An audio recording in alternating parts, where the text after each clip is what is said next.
இன்னொன்று வந்து என்னன்னா புட்டண்ணா கனகல்னு சொல்லிட்டு பாரதி ராஜாவோட குருநாதர், பாரதி ராஜாவின் குருநாதர்.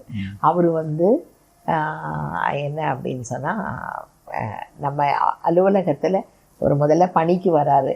பணிக்கு வந்துட்டு மாமாவை சந்திக்க வரும் அத்தனை டைரக்டர் ப்ரொடியூசர்கிட்ட போய் ஒரு உட்காந்து கதை சொல்லுவாராம்.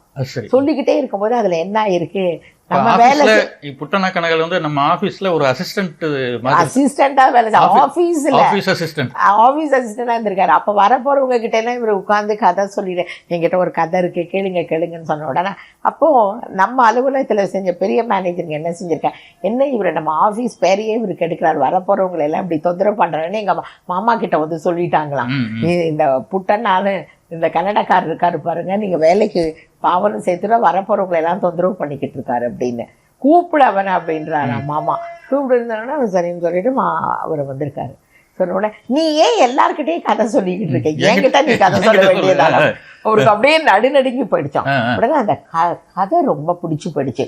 உடனே நீங்க பாருங்க, அவர் கன்னடத்துக்காரரு, அவருக்கு மலையாளத்துல பூச்சக்கண்ணி என்ற திரைப்படம், அதுதான் அவருடைய முதல் திரைப்படம்.